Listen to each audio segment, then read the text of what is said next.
We have a special guest today here, Shadi Hamid. Welcome, Shadi. And he's a senior fellow in the Center for Middle East Policy at Brookings Institute and an assistant research professor of Islamic Studies at Fuller Seminary.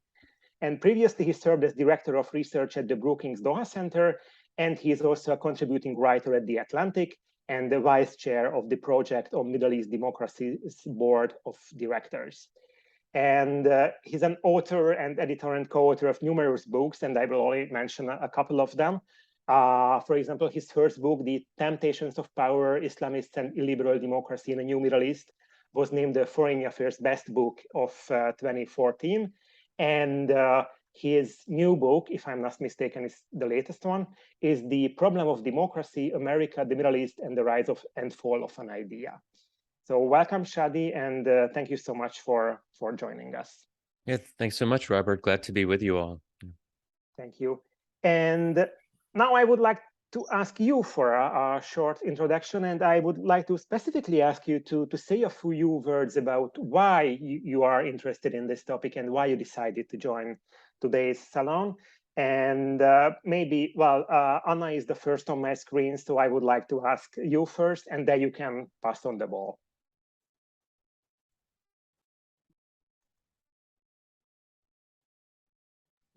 So my introduction, why I'm here.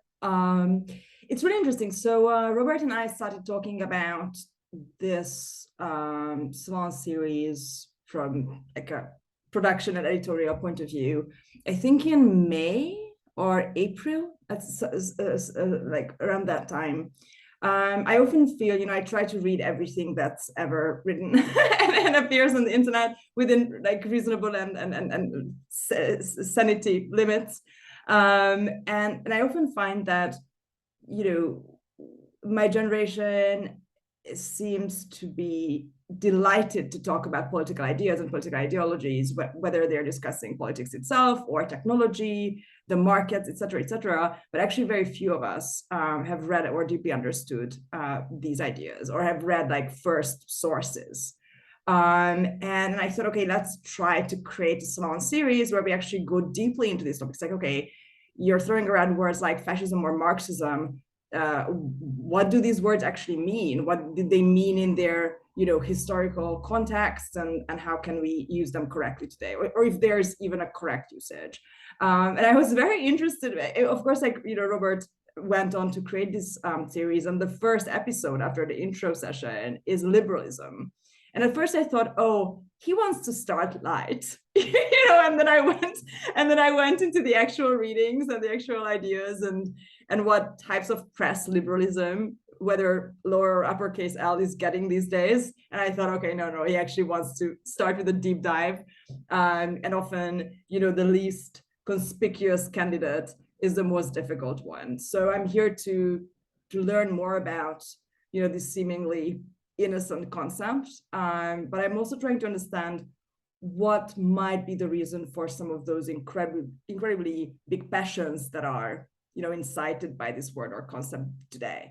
I grew up in the last days of communism in Hungary. I came of age deeply believing in uppercase liberalism, and the world has changed under my feet, basically, and I'm very, very interested in that. So that's what brings me here beyond my editorial familiarity with the series itself.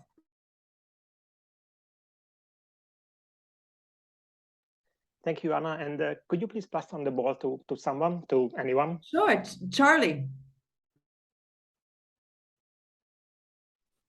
Sure. Hi, everybody. So my name is Charlie Gibbons. I'm in San Francisco right now. My background is I'm an economist, and so I work in the interface between economics and litigation, so court cases. So see a lot on the policy side and the regulatory side. And this is my first salon, so I'm very excited to see what the experience is like and to meet a bunch of new faces. So happy to be here. Oh, and to pass it on, how about to Tony?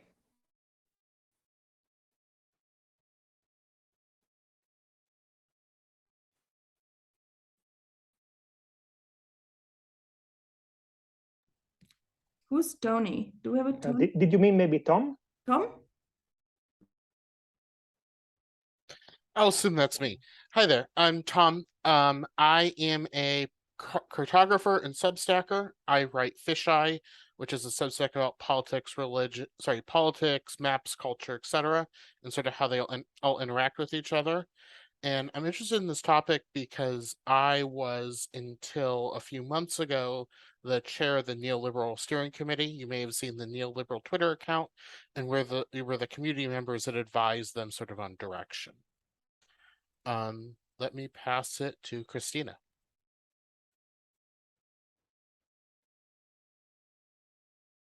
Oh, hey, I'm Christina. I am a former epidemiologist and biostatistician, but I now study traditional medicines, like mostly Eastern traditional medicines, the practice of them. So not just from an academic standpoint, but as a practitioner. I am interested. I'm really excited for this. I missed the intro. I've just been, as a young adult and now moving more towards middle age, involved in so many movements in my life, like starting from college to later, and but always sort of questioning the practicalness versus the ideology, I guess, like the praxis versus the theory. And liberalism specifically is so interesting to me because it's kind of just the waters that I'm swimming in. So it's not all of the assumptions of it are explicit, like growing up in the US in like the 80s, 90s, or at least 2000s. So yeah, I'm really excited to hear about this.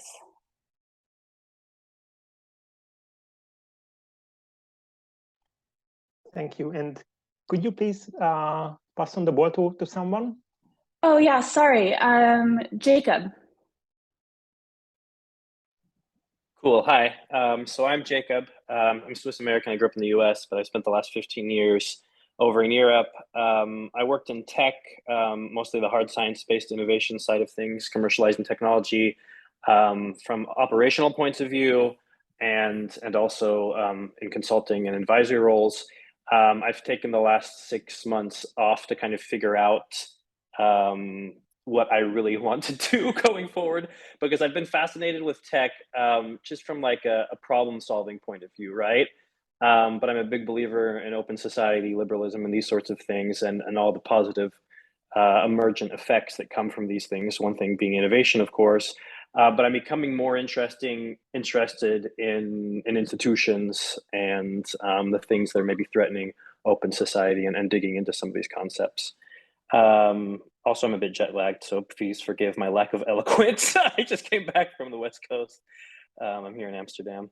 So I will pass it on to Trey, I think, if they haven't spoken yet.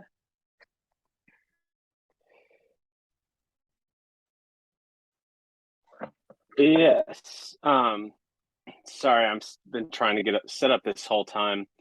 But I'm interested in, was interested in this as soon as I saw it, based on, I had actually worked in politics, 20 years ago, for maybe a decade. And then all of a sudden kind of was doing other things. And I think it was Anna that said that, made a reference to things changing. And then when I opened, like, I get paid attention again, it's like the whole world had changed. And I was like, what happened? And so ever since then, I felt I've been playing catch up, just want to understand. And let's see, to pass the ball, is Aloy still with us? I know we spoke earlier. Hello, you guys. My name is Aloy. I have the thing is that I come from a political family back home, and I tried to run away as far as I could when I was younger, and it just roped me back in. And I did work in political things for a little less than a decade back home. I went on an election there. I think I might actually eventually go back and do that again. Right now, I'm on leave of all that life, and I am working for a international bank here in DC. And the reason why I'm interested in this I'm a PhD in economics and politics in the past life, and I wanted to study this academically. But then when I started like talking to people and doing like the practitioner way of doing things, I realized that as many of you, the world was changing. But more than that, people were being swayed towards a new, or perhaps an old, because in Latin America we have seen this since a long time ago. But the thing is that the current politics that we're experiencing nowadays around the world, something that we in Latin America have been seeing for the past 200 years. And I want to understand, like most of you, why is this thing happening? And I'm a very firm believer in liberal ideas. And I'm in the minority right now because that, and I'll end here, there is like a revulsion of people towards like moderate and centrist point of views. And I want to understand what are the social forces that led to that. I don't know, like people just getting tired of just trying to live a moderate, good life in terms of what they think and how they act. So yes, I'm here like all of you, confused and willing to learn. Thank you. And I'll pass it to things I don't know. Let me have a suggestion now, just, cut the flow a little bit. And let's jump to the first question I would like to ask from Shadi and Adrian, Paul, and Niloy, who didn't have the chance to introduce yourself. Maybe you could do your introduction for when you will first ask questions, comment, and so on and so on. So maybe, change the flow a little bit. So, and my first question to Shadi is a very, a light and easy one. What do you think liberalism means in today's world, and why is it important? Yeah, okay. Well, first of all, thanks again for having me. I'm a big fan of what Interintellect does, and I had the pleasure of meeting Anna for the first time in real life, I guess a month ago or so, and was able to meet some of the Interintellect members. So it's great what you all are doing, and just hearing the backgrounds that you have sounds like a fascinating group, and I think we'll have a really interesting conversation. Okay, so what is liberalism? And the very fact that there is contention around what liberalism is part of the problem. It means different things to different people. There are different definitions if you look at the political science literature. And of course, in America, we have the problem that, people sometimes conflate liberals who are on the left with what we mean by classical liberalism. So we can sort of unpack some of those things. So just to offer, a base level definition.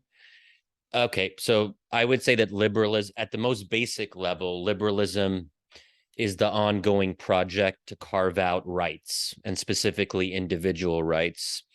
And those individual rights derive from a certain premise, and that premise has to do with the dignity of each and every human life. So if we want to really look at the intellectual foundation and how liberalism is built upon that, I think that notion of individual dignity is central. So beyond that, of course, I think that I would say liberalism is about personal freedoms, individual autonomy, and minority rights. And I would distinguish that. And the reason I emphasize those things, because that's where we have the contrast with what we might call small d democracy. And one thing I've written about over the years is how we have to separate small d democracy from small l liberalism. I think in Western discourse, we often just say democracy. And then when you push people, they're like, well, actually, we're talking about a particular kind of democracy. We're talking about liberal democracy. And I think this leads to a lot of analytical confusion. So if we want to start off with some clarity, I think we have to take liberalism, and yes, there is overlap. You can't completely separate liberalism from democracy for reasons that we can talk about, but they are not the same thing, and sometimes they diverge. So how do they diverge? Because that can help us. By knowing what liberalism isn't, we can better know what liberalism is, right? So if I had to define democracy, again, a complicated concept, but at the most basic level, democracy is about popular sovereignty, the popular will, and the responsiveness to the voting public. It is about it is about being responsive to the voting public by having regular elections and transfer of power from one party to another. That requires a basic level of political competition. So elections, popular sovereignty, responsiveness to voters, if you want to really sum up what democracy is about and what it represents. Okay, so then why is liberalism, to return to our current context, and why is liberalism important? As many of you know, and you alluded to this in some of your introductions, liberalism is under threat. A growing number of people don't seem to like it or want it, or at least they say they don't want it. And this is not just something we see in some regions of the world. It's something that we see universally. And that's why I think there is this sense of urgency, because we feel that something is fundamentally wrong. And it's not just fundamentally wrong in one country. Something feels fundamentally wrong across the globe. And the list of places where illiberal parties, usually right-wing illiberal parties, have done quite well in elections or come to power is a growing list. Some of you are joining us on Zoom from those countries, but India, Philippines, Brazil, America, Italy for a period, Hungary, Poland, so on and so forth. And that's not even going into the Middle East. One of the fundamental issues in the Middle East is precisely this tension between democracy and liberalism. Why? Because when there has been free and fair elections in the Middle East, illiberal parties have either done very well or, again, come to power. And that's actually something that I focus on in the new book, The Problem of Democracy. And this, to me, is the problem of democracy, which is, what do we do when democracy produces bad outcomes? How do we deal with that? How do we contend with that? And I put bad in quotation marks because that is a subjective assessment. Obviously, we don't agree on whether illiberal parties are always or necessarily bad.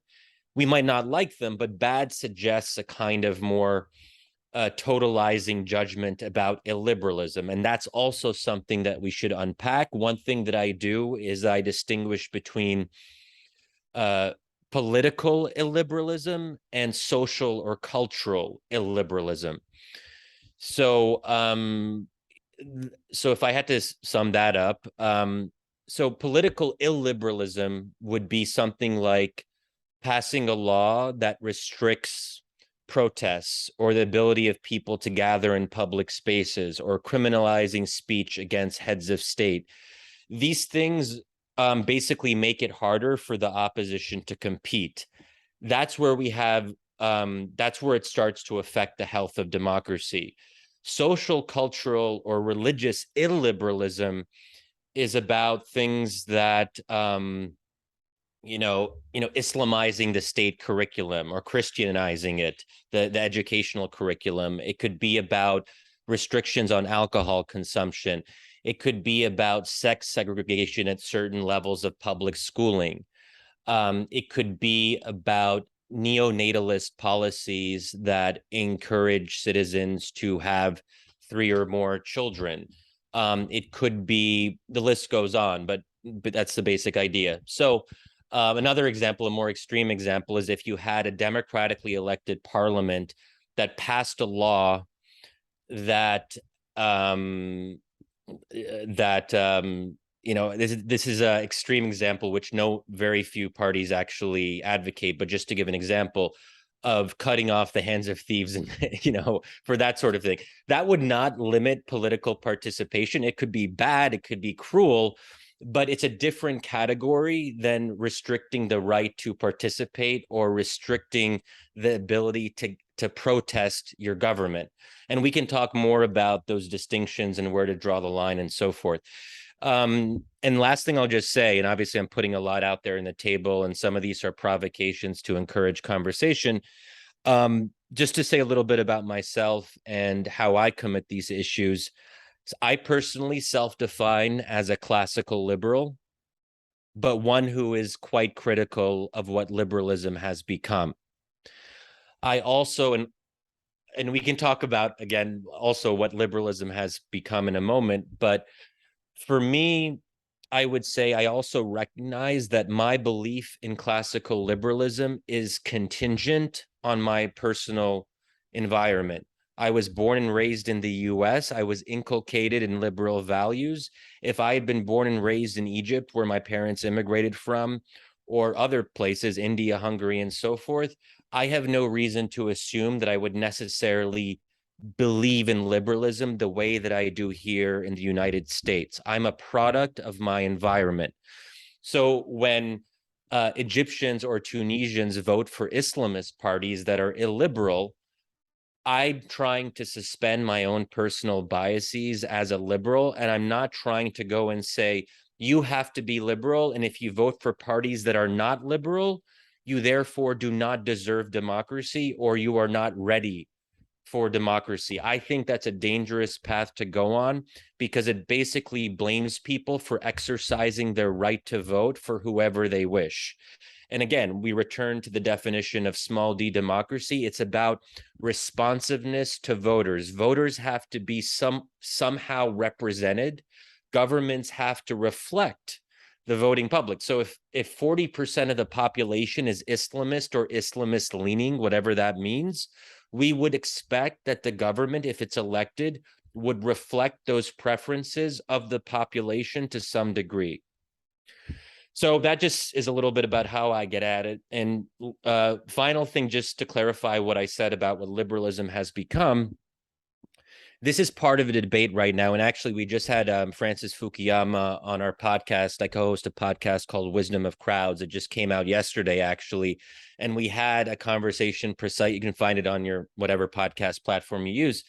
But we had a very interesting conversation about this. So Francis Fukuyama came out with a new book where he says that we have to go back to classical liberalism. My response is, does classical liberalism exist? Is it something that we can go back to, or is it an ideal type that does not exist in real life? So we can talk about our ideal of what we wish liberalism was and actually existing liberalism. And you can make some degree of comparison with how people used to talk about, well, communism didn't fail. It's this communism that failed. And if only we had the good communism, then we wouldn't have issues. So there's always a risk of sort of going in that the no true Scotsman fallacy. Whenever someone says, oh, well, liberalism has led to X, Y, and Z, then you'll say, well, that's not real liberalism, right? So basically, I think that one argument, and it's an argument that I'm sympathetic to, is that liberalism, as it becomes dominant, it is not content to restrict itself to its classical form. It wants more things for itself over time. And I think we've seen precisely that in the United States, but also in many other countries. And we can talk about what those other things are. You can probably guess what some of them are. It's a belief in a sort of natural arc of progress. So you're always, and I said earlier, liberalism is the project to carve out rights. If it's an ongoing project to carve out rights, it's always perpetually in progress. So it's not content to just stay put, basically. And I think in the US, we have very much seen how liberalism, and this is how Francis Fukuyama talks about, he says that liberalism has become deformed. I agree. The question is that a natural thing that liberalism will always lead to, or more likely lead to? Or is there a way to stop that deformation and maintain some classical sense of what liberalism is? So anyway, there's a lot there, but hopefully that gets the conversation going. Thank you so much. Definitely a lot of thoughts to reflect on. And well, now, well, Anna already indicated that she has some comments or questions, but whoever would like to weigh in, please use the raise hand option and you will receive the floor immediately. So, Anna, Thank you please. so much. Is this okay? If I just one thing came up as we were talking today. I first of all, I loved this point of, people's lived experience is basically defining our entire baseline point of view. I'm really curious about measuring liberalism, and I would love to hear whether it's like the Human Freedom Index or something else that you've accept. Is our measuring method in any way reliable? To me, liberalism seems like, and maybe because I'm coming from Eastern Europe, it seems like something that's always relative to something else, whether within the country or one country compared to another, often comparing apples and oranges in ways that are just not fair. Is this a constant? Can we measure it? Do we have the means to measure it? And do we want to? Okay, yeah, that's a great question. Yeah, so I think there are ways to measure it. They're not precise. You mentioned the Freedom House Index. Generally, what people tend to say is that the two measures in the index, which are political freedoms and civil liberties, that political freedoms aligns more with small d democracy and civil liberties aligns more with what we would call classical liberalism, but that's not precise. There are other measurements, but like the democracy measurements, people contest them, people have issues with them, and different indexes tell you different things about whether a country even qualifies as a particular kind of democracy. People make distinctions between obviously electoral democracies versus liberal democracies, that sort of thing. But I do think there is like most things that we try to measure, relative, what something is relative to is relevant for the simple reason that we as human beings, we have trouble processing things in absolutes, or we misunderstand things because we think of them in their absolute manifestation. But obviously, again, in the real world, we see degrees of difference, and we have to just be aware of that and be careful when we make broad declarations about what something is or isn't. France is an interesting example. And myself and Fukuyama got in this. We talked about this a bit in the podcast. I pushed him and I said, listen, you're mentioning France as an example of a liberal. This is sort of like a liberal model because of Republican values and so forth. I'm like, listen, from my perspective, I see France as an example of illiberalism, of liberalism becoming so militant that it becomes restrictive in its own way. And here I'm talking specifically about the role of religion in public life and putting restrictions on what people can wear in public institutions. What could be more illiberal than that? If liberalism is about individual autonomy and individual choice, then that would seem to be a pretty obvious example of illiberalism. So even when we're having these debates as like political scientists talking to each other, we get into this issue of, do you like France? Like, what do you think about France, right? And I can say more about the role of religion, because I think this is one of the real demarcation lines when it comes to how we debate liberalism. Some of it comes down to how we view the role of religion in public life, but I'm sure we'll get to that. Charlie? Thank you so much. Sure. So you've talked about the rise of illiberalism, and as evidence of that, you've cited illiberal policies.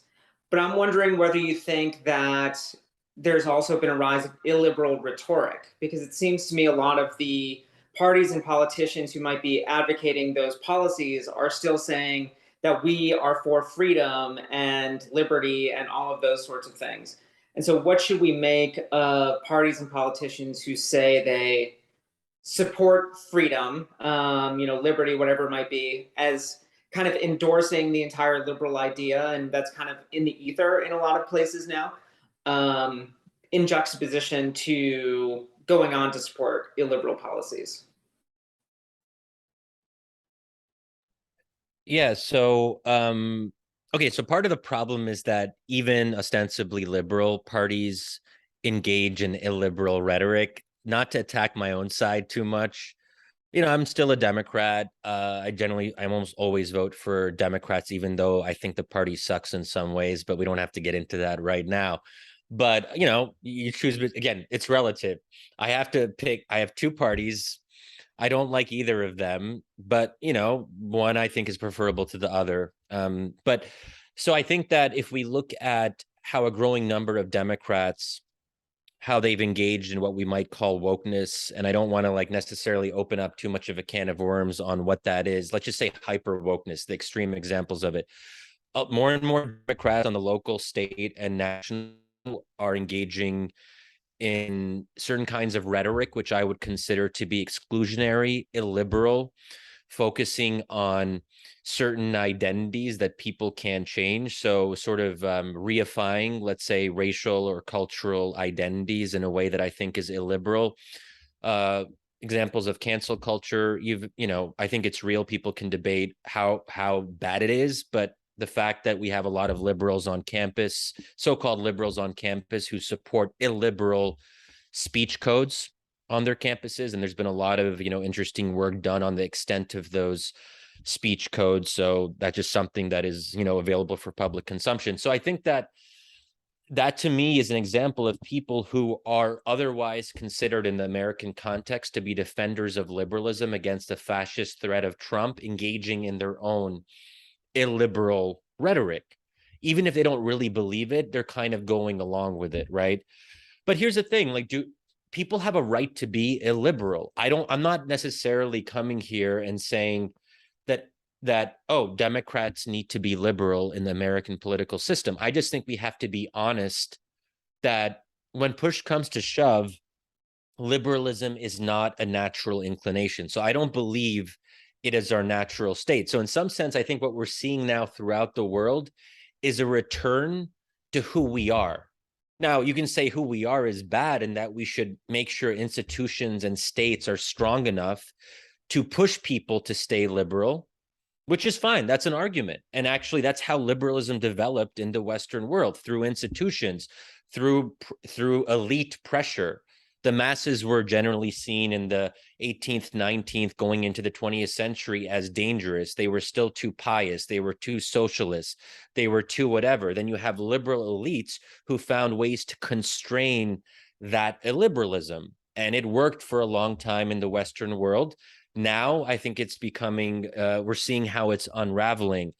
And you see a return to what are deeply held identities. And those are, in some sense, I would, people can disagree on what human nature is, but I think the strongest case that liberalism is not natural is that for the near entirety of human history, except for the last, 150 to 200 years, almost no one was a liberal.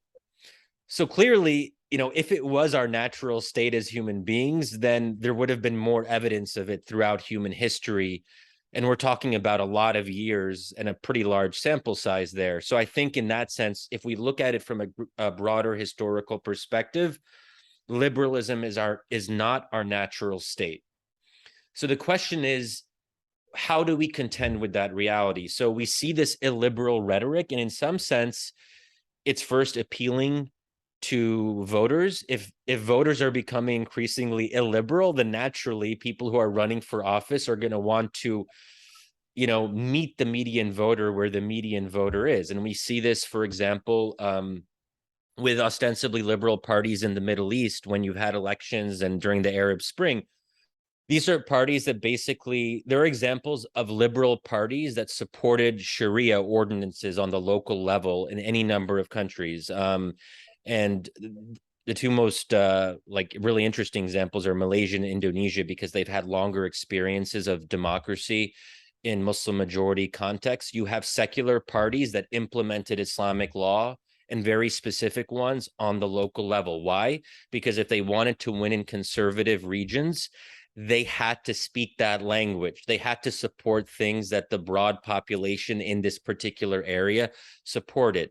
So that's an example of rhetoric and policy that may not be necessarily deeply felt, but you don't have to be an illiberal to support illiberal policies or rhetoric.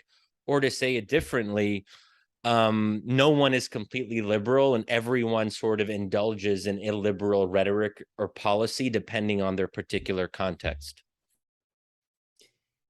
So if I could just kind of follow up and push back a little bit, I found it interesting. Your first example was about wokeness and cancel culture, because it seems to me there's a difference between what I am interested in hearing myself, the people I'm interested in being around, versus what I think the government's policy should be.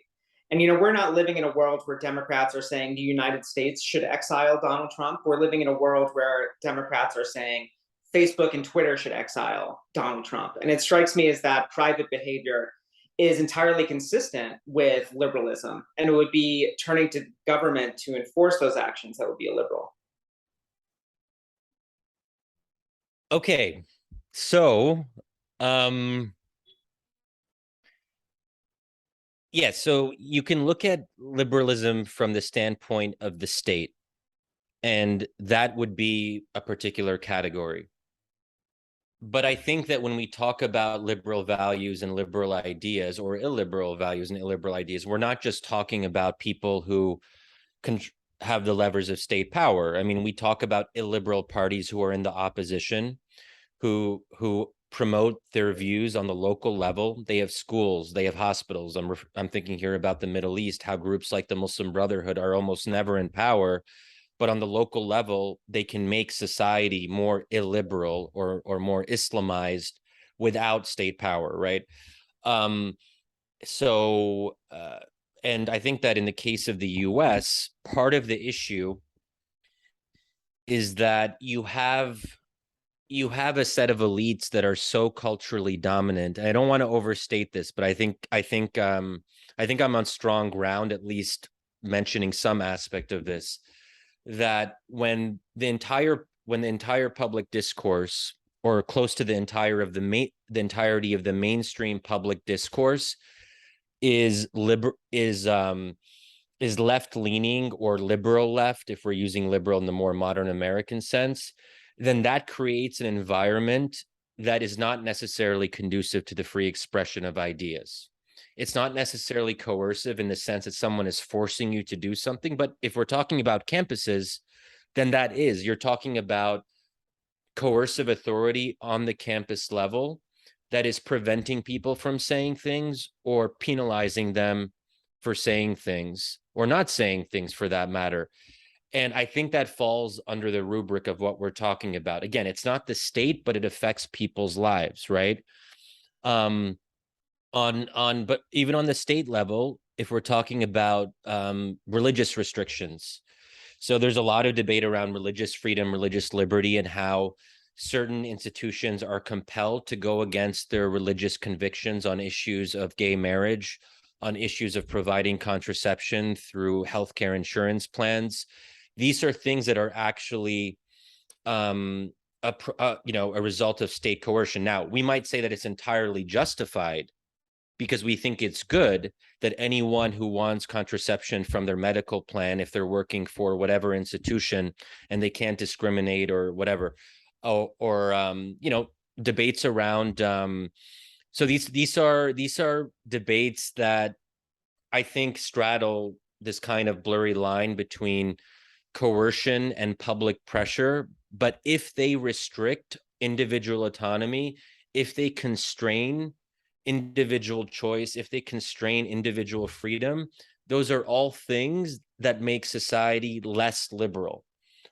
And if we want to look at it on a continuum, the things that expand individual freedom or individual autonomy, that would be a spectrum that leads us towards more liberalism.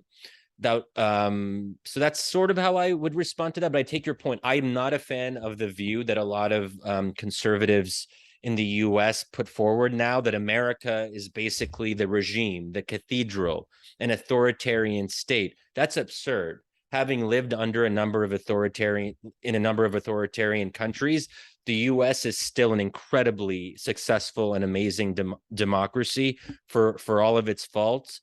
So that's where I draw the line and say, what you're talking about, you critics of the regime, first of all, you don't call American governments the regime. We're not a regime. This is an elected government that is legitimate.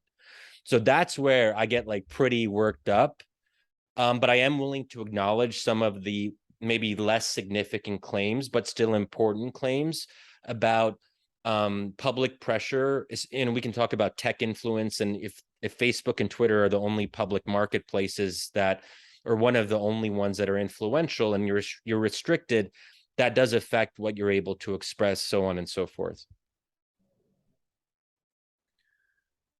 You touched upon some very important issues, and one of that, I would like to highlight one of those because I wanted to ask about these, but you already did talk about that. It's that one of the main criticism of liberalism is that it's against human nature, and to a certain extent, and it seems to more or less agree with your statement, if I'm not mistaken.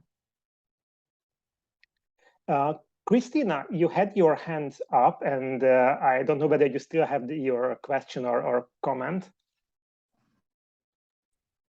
Yeah, I want to make sure I'm not veering the conversation up too much, but when we're talking about rhetoric, I guess what's really interesting to me, and if it's not interesting to everyone else, we don't have to go into it, but is sort of this divide I'm seeing between how people identify or brand themselves with their political ideologies and what they actually believe.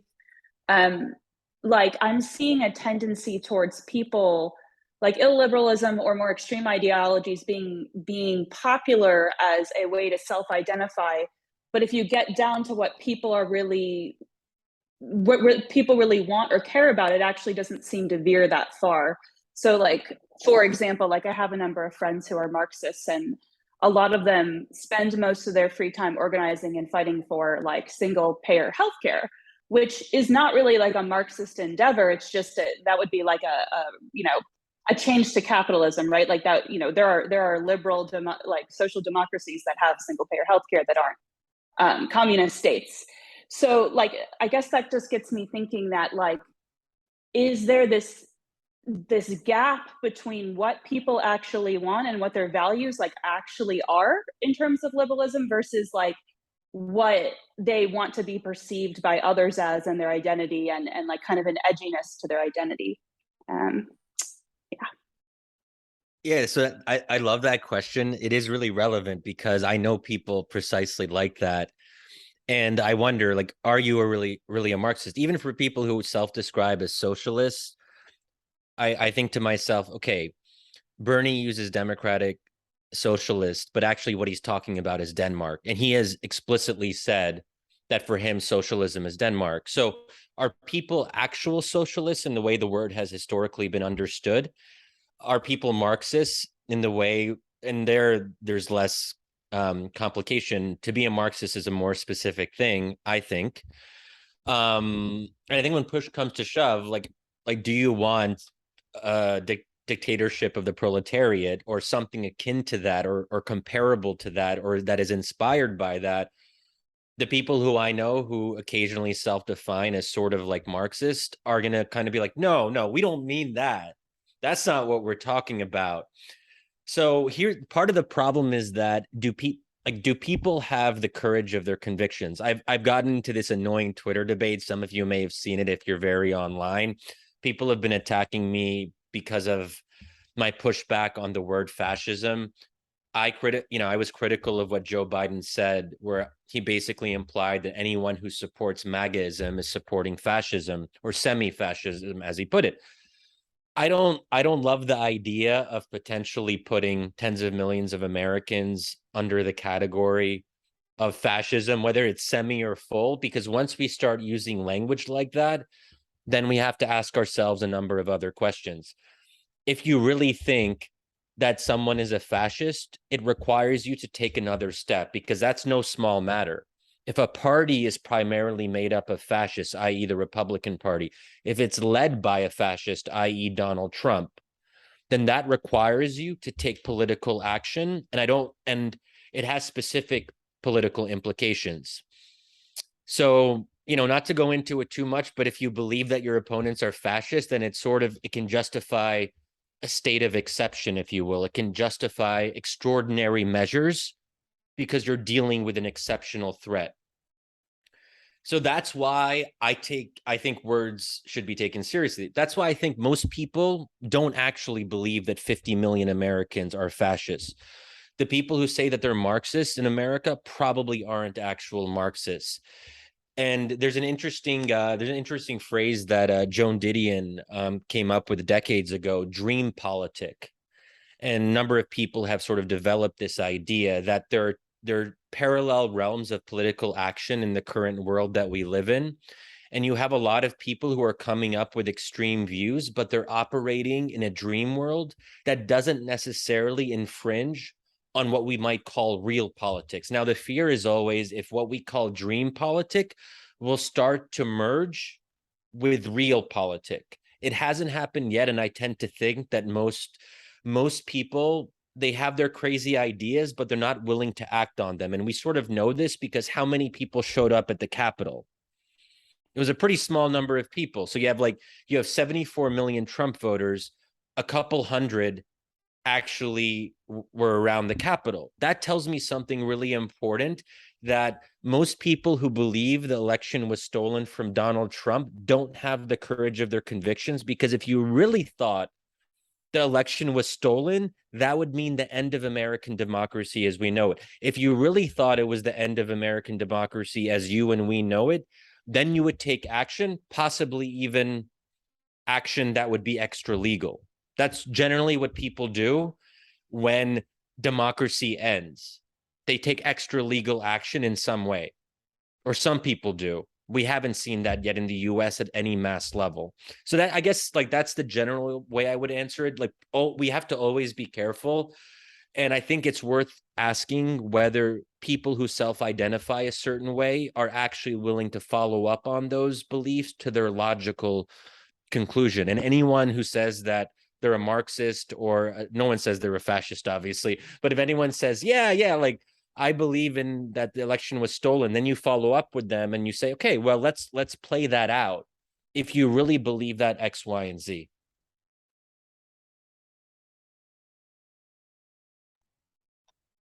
Adrian, it's your turn. And now I'd like to ask you to say a few words about yourself too. Okay, thank you. I think I can probably use those few words as a point of departure for something like a question for Shadi. So I'm a technology consultant. I live in England. And the reason I came along this evening, the reason I'm interested in this topic is I've been paying a lot of attention, as I think everyone here has, to the sort of various discourses of crises over the last few years. And a big bit of that is what's happened to liberalism. Where's it gone wrong and how could it be fixed? And I've spotted a couple of tribes, a couple of teams in there. One is, I guess, the people like Fukuyama, which is the liberals who are worried about it and worried about how to fix it. And then there are a bunch of people who are a bit of a ragtag. They're broadly the post-liberals. In the US context, you could think of people like Patrick Deneen and those kind of guys, which are people who were never liberal in the first place, and there's a kind of an "I told you so" thing going on in their analysis. But those two people agree that there's some kind of crisis of liberalism afoot. One of them hopes that it's terminal, the others very much not. And what I'm intrigued by is the patchiness of the connection between those two discourses and some of the academic background to this.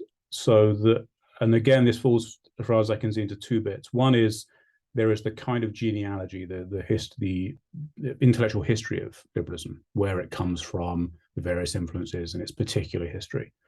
And the other is there's I guess the political theory of some of the problems with it, the more technical understanding of what some of the limitations of liberalism. And there's not much connection between these two. But I guess, and this is where I come to a question, I guess. It looks to me like the post-liberals have a slightly better take on this, because having read a few of these books, I'm not yet all the way through Fukuyama's latest piece, but having read a few of the books that the liberals are writing, where Edward Fawcett's another one, where they try to reckon with what's gone wrong and how it might be fixed, the analysis of what's gone wrong is not terribly persuasive. It tends to be something like, we didn't handle globalization very well, like the various redistributive schema off the back of that. We screwed that up. We just got excited and kind of went ahead with stuff. We didn't compensate the losers. There's a kind of a vague awareness that the thing that Shadi's referred to, this kind of boundary of liberalism with illiberalism, where you get forms of liberal ideas or liberal argumentative strategies which seem to be in support of very illiberal outcomes, or like the campus stuff, I guess. There's that kind of thing. And I guess also, the other background worry, and this would be particularly acute this has kind of haunted Fukuyama for the last 20 years, which is, how come it didn't all work, right? How come it didn't just tessellate across the globe? And how come the Arab Spring didn't turn out right? How come the interventions in Mesopotamia didn't turn out right? How come you have the democratic recession? It looks to me like the liberals who are worried, the crisis of liberalism, the liberals who are doing the crisis of liberalism stuff, I think they've got work to do yet on this. I don't think they're very persuasive, even in their diagnosis of what's gone wrong, less still how it could be fixed. I think the post-liberals are on a slightly surer footing about this. But my question for Shadi would be, what do you think? You just had a chat with them. I haven't heard the podcast. I certainly will. But how well do you think the liberals are doing on their diagnosis of what's gone wrong? Yeah, great. There's a lot there. So I think that the defenders of liberalism, I think there's a complacency there, as you are suggesting, that they're not, I don't know if they're looking inward enough about where things went wrong. And that's why you tend to see technocratic fixes. When you ask, when you go into like, how do you solve the crisis of liberalism? How do you revive liberalism? It starts to be somewhat small horizon stuff. It's like, oh, let's be more cognizant of redistribution, and let's address economic inequality better. And it's almost like they're missing the point, that it's something deeper. You can't just be better at technocratic policy or be smarter, because essentially the diagnosis, I think if you dial it down, sometimes it ends up being, our hearts were in the right place. We did a lot of the right things, but we didn't do them right enough. And we could have been more right. Now, is that really a great diagnosis? And this is where, I'm more sympathetic to the post-liberals. Their diagnosis to me is more compelling. And this gets to, and I think one aspect, to go to the genealogy of liberalism, because I should have probably mentioned John Rawls earlier, because you can't talk about the dominance of the liberal paradigm without talking about Rawlsianism.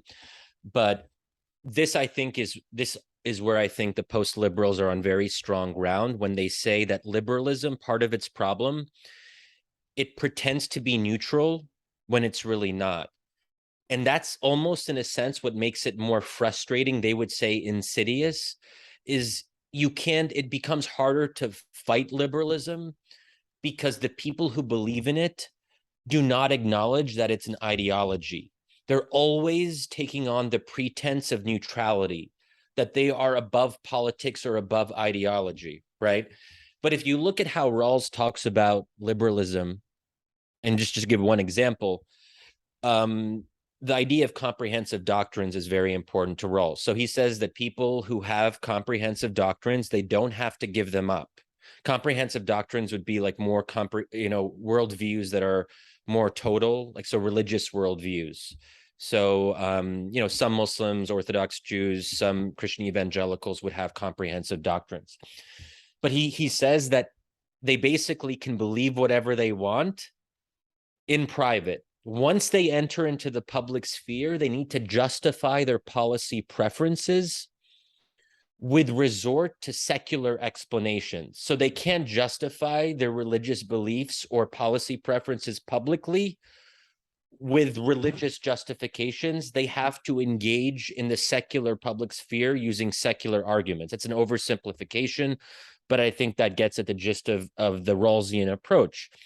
This suggests, and this is what the post-liberals say, and I think they're right about this, that liberalism in its dominant Rawlsian form is its own comprehensive doctrine because it tells other comprehensive doctrines to keep their ideas in private. that is a particular conception of the good. That is not neutral. That is their argument. And I think all of us can kind of, I think that's where a lot of the debate is. Do you consider liberalism an ideology, or do you consider it a neutral, above the fray system of organizing diversity? And I think that the answer is probably somewhere in between. But what worries me about liberals who are defending liberalism, and I respect what they're doing, they tend to fall back on this idea. No, we're being neutral. You push, no, well, it doesn't have its own conception of the good. But then, so that is what makes me a little bit nervous, that there isn't enough self-awareness when it comes to addressing what went wrong. And this makes the debate, I think, somewhat frustrating. The last thing I'll say on this is part of, if you think liberalism was always right, it just wasn't implemented correctly enough, then you're not going to take the grievances of people who have been left behind by liberalism seriously.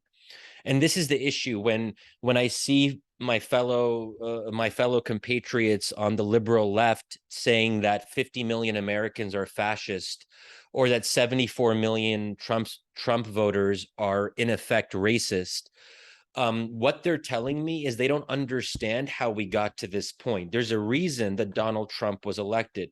He can be a terrible person while we at the same time try to look deeply and seriously at how he's a symptom of a broader set of really foundational mistakes on the part of the elite. The Iraq War.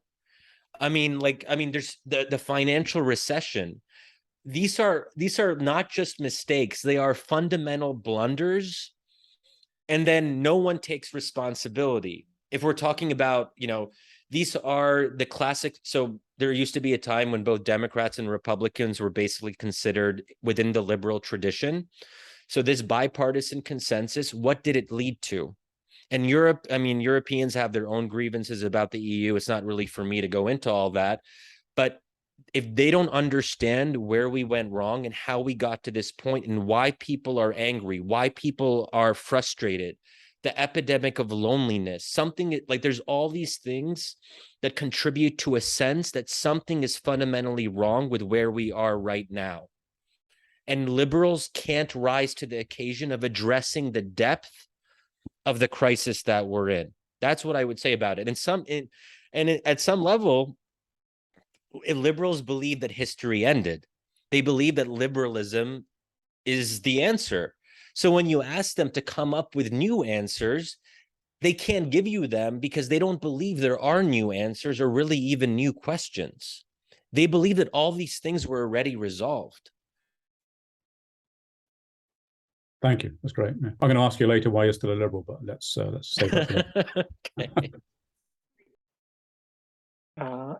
In the meantime, Eloy had a follow-up question on Adrian's question in the chat, and he asked, based on his question, what do you think, Shadi, on Thiel's essay, The Straussian Moment, and about his views on illiberalism? You're muted. Sorry, I didn't catch the name of the essay and the author. Where is that in the? I don't see it. In the chat, he just wrote Thiel. Okay. Yeah. Hi, how you guys doing? Yeah, it's Peter Thiel's essay, The Straussian Moment. Okay, yeah. What do you think about him? Because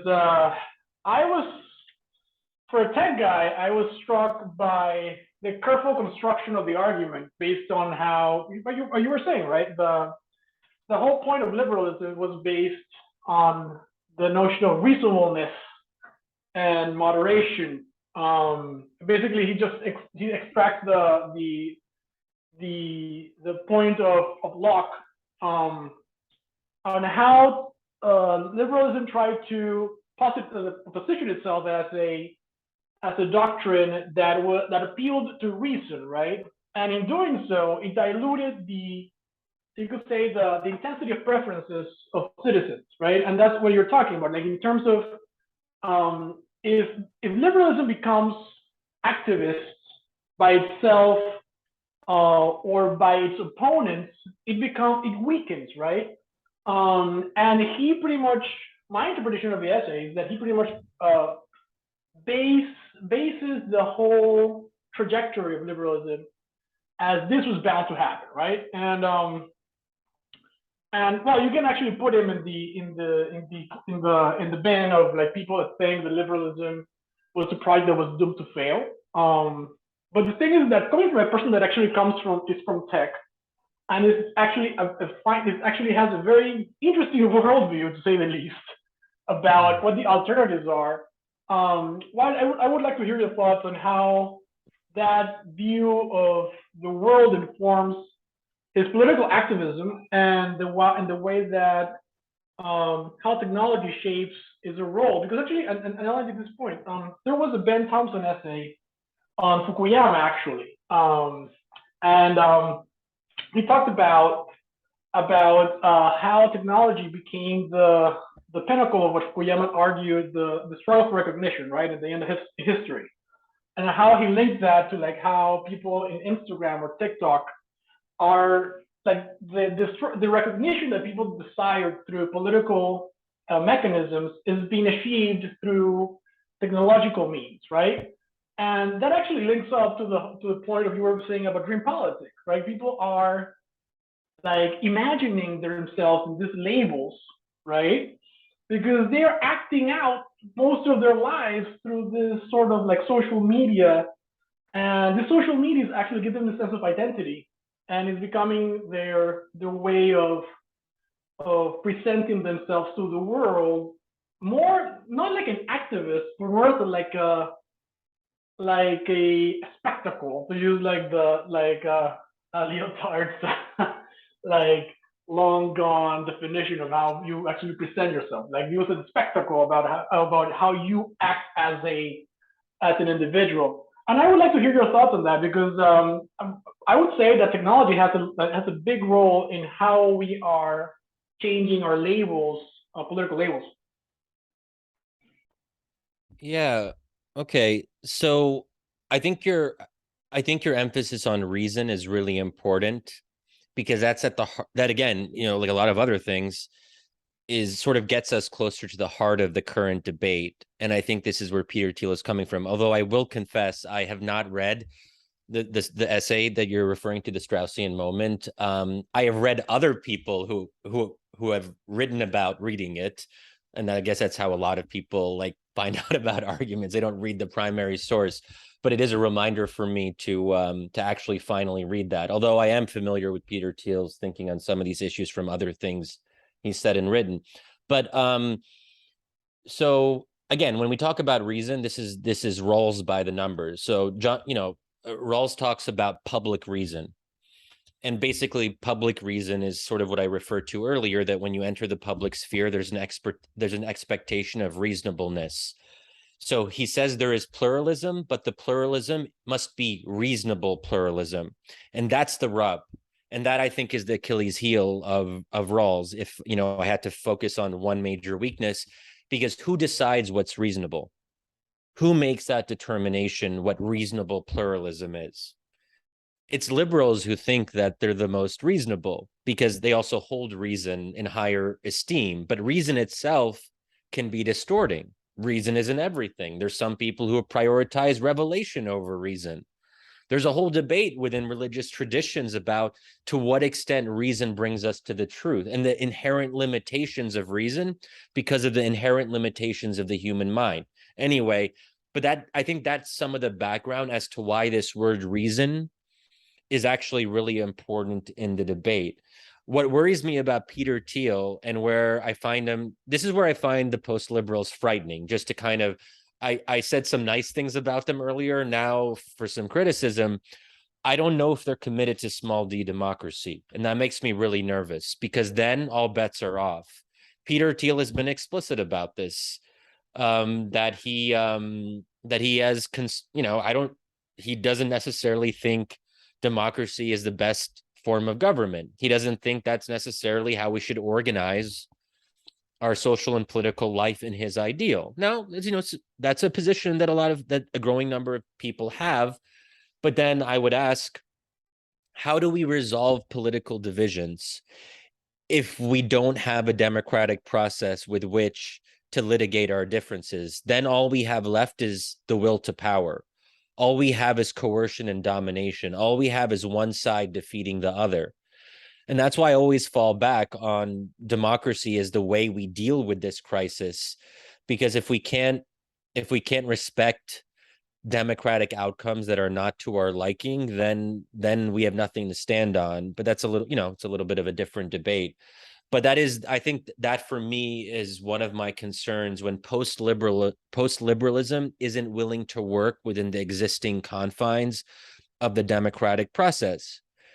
Because I would say, Islamist parties have actually done more to commit themselves to procedural democracy than I think some post-liberals have. That makes me a little bit nervous because we asked Islamist parties in the Middle East, we said, look, you don't necessarily, or at least I said this, look, you guys don't necessarily have to be liberal, but if you're going to participate in the political process and play a major role in the future of your countries, your commitment to democracy, small d democracy, procedural democracy, the mechanisms of democracy has to be sacrosanct. And that's really what we ask parties when we say, like, if you want to participate in the process, you have to abide by the rules of the game. So there have to be some rules. Otherwise, what do we have? So that's just like a little bit of a digression on Peter Thiel on technology. Yeah, I mean, look, I think that technology is a part of the story, that there used to be there were always a lot of illiberal people or people who had illiberal inclinations, but they didn't necessarily have an obvious way to express them. Or if they expressed them, they only expressed them in the context of their own family or their local community meeting or whatever people used to do when people used to associate with other human beings. But you had no way of knowing that 50% of them felt this way, or that they were going to organize a political movement, or that they were going to do like a Twitter swarm. So that is something we always have to keep in mind, that if Twitter existed, let's say in whatever previous period, we would have been more aware of the sheer degree of anti-liberal and illiberal sentiment that people actually had. Because if you take my premise that illiberalism is some degree of illiberalism or tribalism or whatever you want to call it is our natural state, then it's always there hovering underneath the surface. It's a question of how it gets translated into actual expression. That's where technology, I think, plays such an important role, and that's where it's decisively shifted, in my view.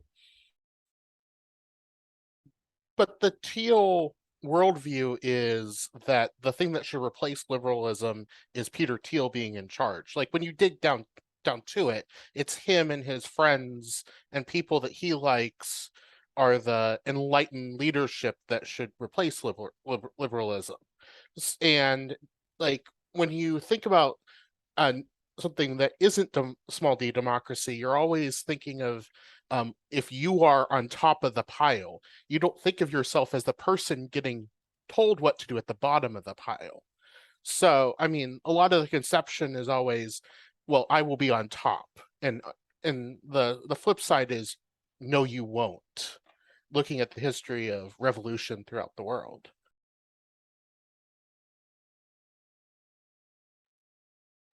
You're muted. You're muted. Shadi, you're muted. Oh, sorry. How explicit is Peter Thiel about? Maybe he thinks this deep down. I don't doubt that. But I wonder, like, how explicit was he that it's me, Peter Thiel, and my enlightened buddies, and we're the ones who should rule? Just because I'm actually not aware, but I'd just be curious how much detail he's gone on that. I mean, I'm not sure if it's been 100% explicit, but that's always been the undercurrent of when you're replacing liberalism, it's obvious based on the fantasy of you being in charge. Yeah. I think you're right about that. And I think actually most people would prefer to be on top and dominant. But that's exactly why we need people to abide by the rules of the democratic game. Because what is democracy fundamentally about? I mentioned some things earlier. It's about the right to make the wrong choice. but it's also about coming to terms with the fact of losing. If you believe in democracy, you acknowledge that one day you will lose in an election. Yes. If you don't believe you will lose an election, you are not a Democrat. This is why I never liked the whole permanent Democratic majority stuff. And I like Democrats were doing this so much, and I don't know if they even realized what they were saying in 2016, 2020. They keep on talking about the demographic shift. I think that's a pretty bad way of talking about politics. But basically what you're saying is that, you know, as white people decrease in the percentage of the population and we have more black and brown people, that inevitably Democrats will become so dominant because there are so many black and brown people that they will never lose an election, or they will be broadly a permanent Democratic majority that only loses once every 20 to 30 years. And then you get back to the permanent control of the system. This actually happens in some democracies. Japan has basically had only one party winning free and fair elections. I think that's fair to say, for the better part of 70 years. I think the only exception is maybe a period of like 7 or 8 years or something like that, if I recall. So it's possible to aspire to that, but if that's what you want, that is very dangerous to me. So it's on both sides have to come to terms with the idea there will not be, or there shouldn't be, any permanent majorities in American politics. You can get away with it in Japan. Japan is a very homogenous country. It's basically an ethno-state. People like to idealize Japan. It's an ethnic democracy. Let's just be straight up about it. They allow zero immigration. It's impossible to get citizenship if you're not actually ethnically Japanese, so on and so forth. We're a society that's not homogenous, and that's also, I think, really at the center of and this is where I think someone like Peter Thiel is right, and where some of the post-liberals are right. They understand that modern politics is about conflict, and there's a Schmittian impulse here. They obviously draw on Carl Schmitt, and I think that can be dangerous if you take it too far. But if you take the Schmittian premise of the friend and the enemy, that actually tells us something about the ways humans engage in politics. There's an inherently conflictual state of politics. Now, where Schmitt says that there has to be a state of exception and basically his own dictatorship to resolve this conflict, I say we have to shift. We can take the Schmittian premise, but then say, how do we deal with this natural antagonism? We deal with it by minimizing it through the democratic process. So this is where some of the agonist philosophers become very important. Chantal Mouffe being probably the most prominent among them. If folks haven't read or aren't familiar with Chantal Mouffe, I think she's a very important voice in this debate. But yeah.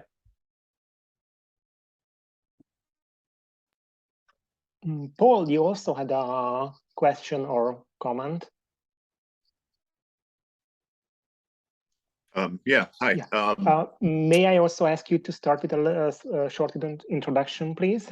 Sure, no problem. Thank you. My name is Paul. I'm work as an attorney in the Bay Area.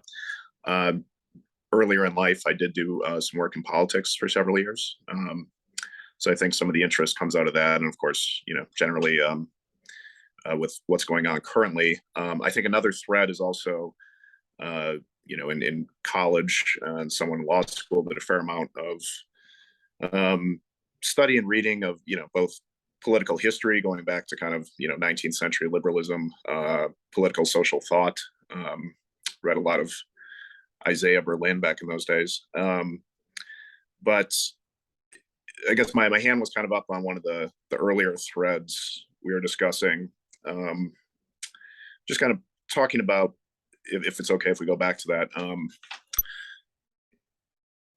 some of the things Shadi was talking about in terms of liberalism, you know, being value neutral, whether there's kind of an inevitable expansion over time into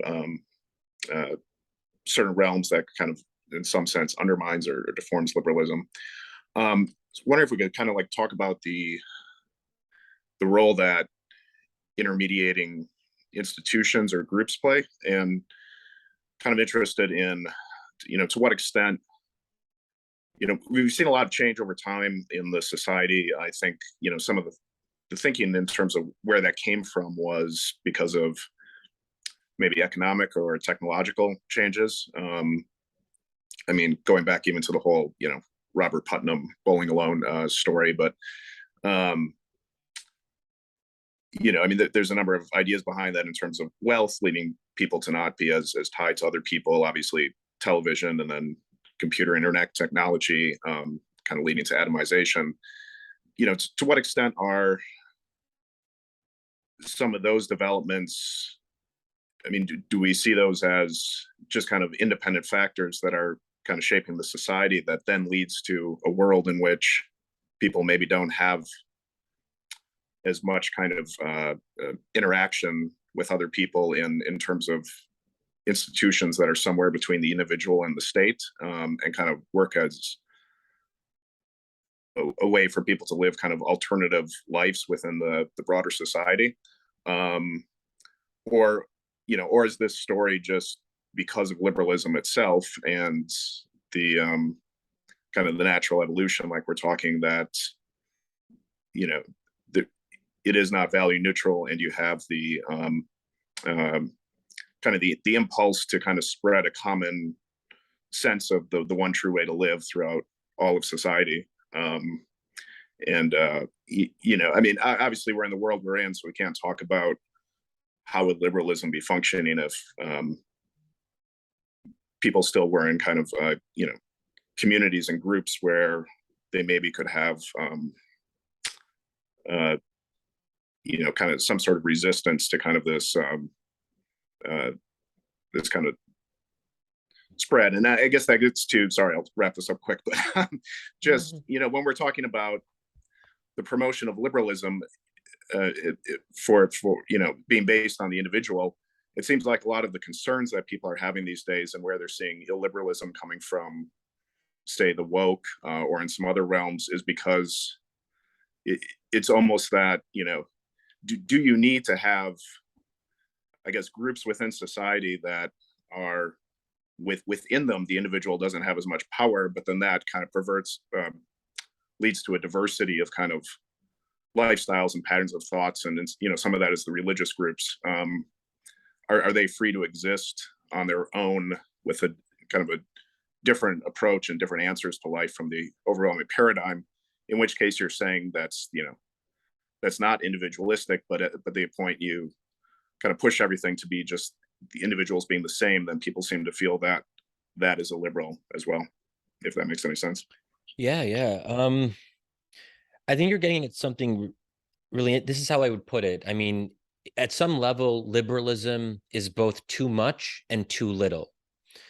It can seem very ideological at times and constraining, but it also doesn't give people enough to latch onto in terms of orienting their lives. And, obviously endless things have been written about atomization and everything about unhappiness and loneliness and so forth, that is a result of, being in a liberal society that loses its intermediary institutions. But the intermediary institutions are a really important part of the broader story. And that also fits into religion. So a number of people have made this argument, in the last couple of years, Andrew Sullivan, Ross Douthat, that Christianity actually tempered the excesses of liberalism. And as Christianity declines, liberalism becomes more aggressive, more untamed. But when we say religion, we're not just talking about religious belief, we're talking about associational life. For much of human history, it might even still be the case now, if we actually look at associations, either they have a religious origin or they are in fact still religious in nature. That there's a lot of studies about how religious people and associations are more likely to give charity and engage in different aspects of societal life that actually improve local communities and so forth. Religion has often been and still is that motivating factor. If you take that away, your associational life is harmed irrevocably.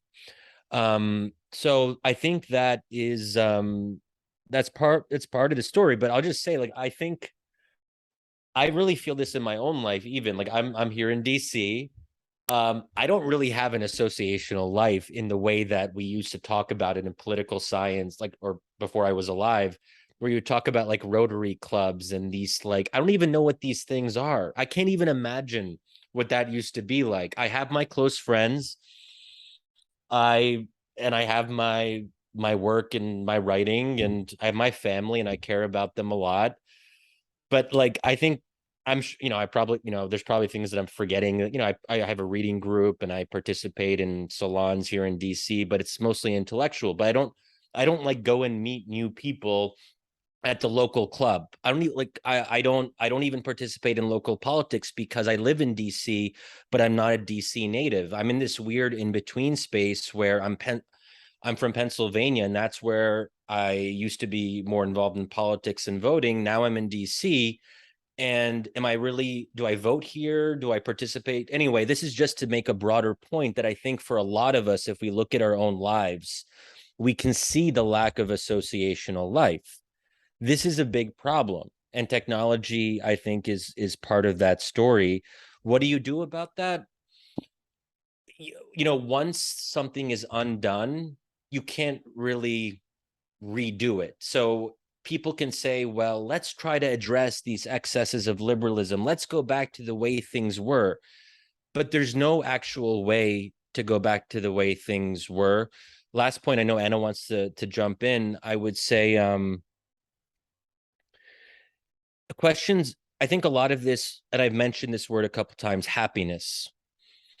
I think there's a fundamental unhappiness that we see in a lot of our society, which is part of the story. We also have a lot of empirical data about growing levels of really, unprecedented of depression, mental illness, anxiety. I teach a course at Georgetown, and I want to be careful about what I say about this in case, like, I don't know, any of my dear students, decide to listen to this, but it's fair to say on a general level, like, I think there's a major shift between how students are today and when I was a student in the early 2000s.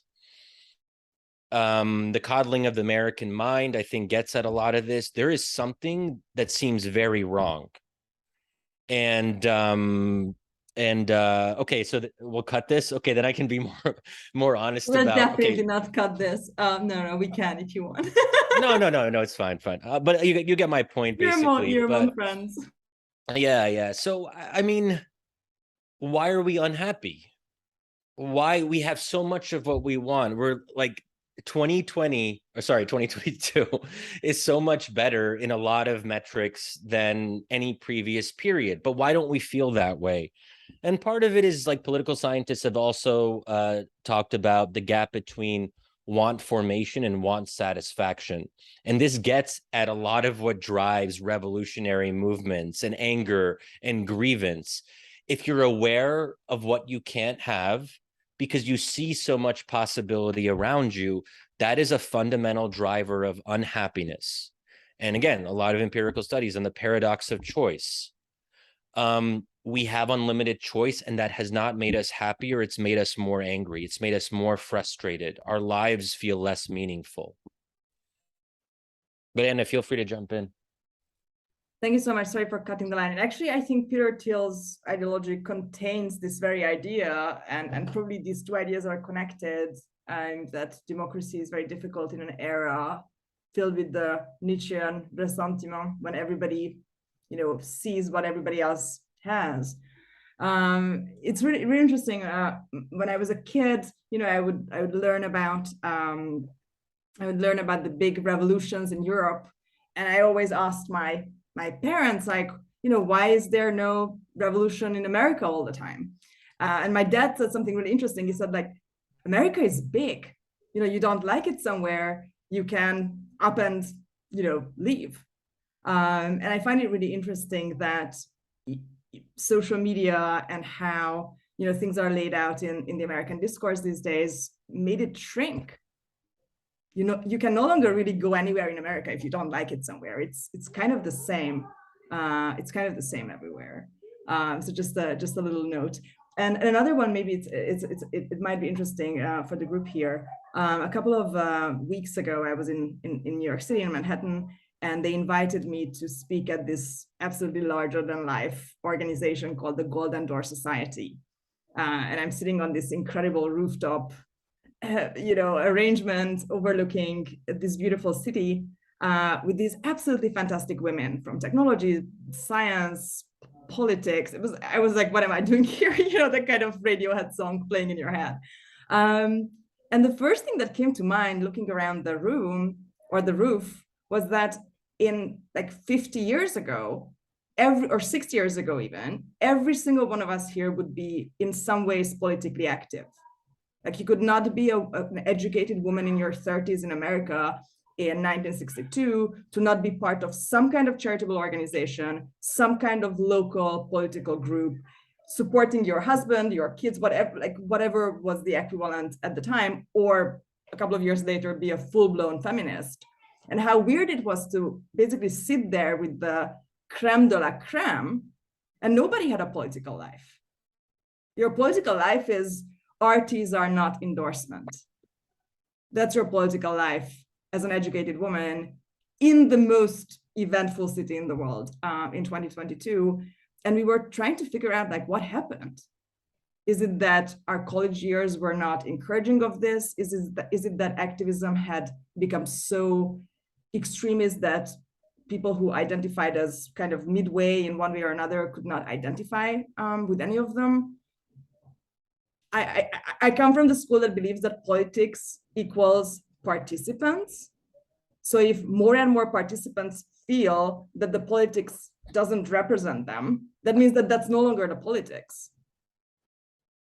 Like politics is what represents you. If nothing represents you, then you don't know, but you are already forming political power. Maybe it doesn't have a name yet, but that's, I don't know. Maybe this is not a question. This is it's a good statement. It resonates with me. I think that I think there's this postmodern, post-structuralist view that like in some sense everything is political. And I think we're all vaguely familiar with that. And I think that people actually think that they're being political even when they're not. So that can take a number of forms. They go or the other way around. What's the other way around? Or the other way around, we think that we are doing something, very, very innocent, whereas it's filled with political. Yeah, exactly. It can go both ways. Or assumptions. Yeah, totally. So I feel like the people I know who just go to, I was going to say salons, but I totally support salons, obviously. But, if you go to like a rooftop conversation, that is not being politically active. That's being like, a privileged person who is talking about political things, and that's fine. That's sort of what I do. I guess I'm not super political either, although I think we all have our ways of trying to change things around us. But the point on bigness, yeah, I think that America's saving grace is that it's too big to have a proper revolution. I think it's too big in some sense to fail. I don't think that we're going to have a civil war. I don't think that democracy is going to die in darkness, in part because it's really hard. Like, how would that even work? How does a coup work in America? So people say there was a coup attempt, and, however we want to define that, okay, there was an insurrection. I'm willing to acknowledge that.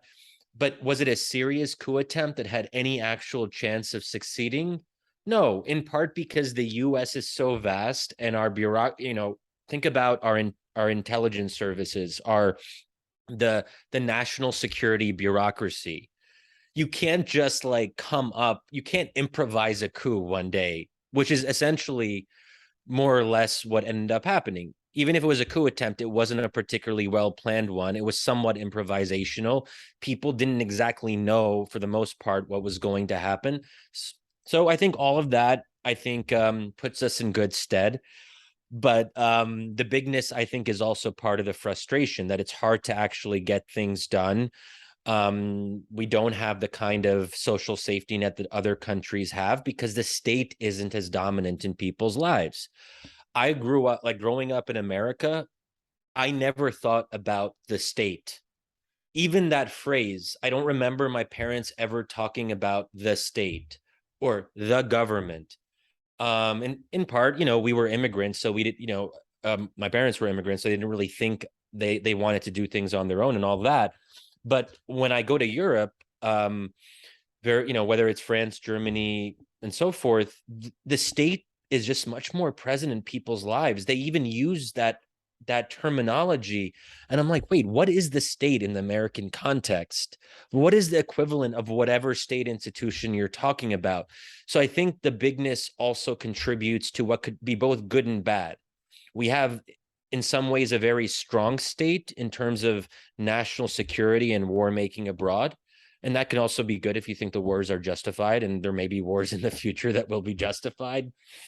But we also have a weak state when it comes to providing certain basic services. So take with that what you will.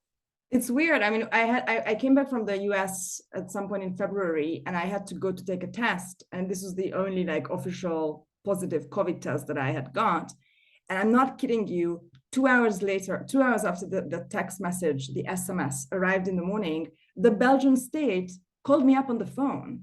And they asked me, am I throwing up? Do I have diarrhea? And I was sitting here on my sofa feeling like, am I just like talking on my mobile phone, on my iPhone with the state of Belgium about my symptoms? This is absurd. So yeah, during COVID, we felt that very, very Okay, strong. this is so foreign to me. Even when you said the Belgian state, can you explain to those of us who don't understand, like what does that even mean? Or I don't know who calling up and saying that, oh, they've just like seen that I have a positive test, and they have my phone number, obviously, and my address. And so they would check in to check if I'm sitting on the toilet. And I was just like I was non-symptomatic. I was sitting with my coffee in the morning in my like bathrobe and turned uber libertarian for 5 days.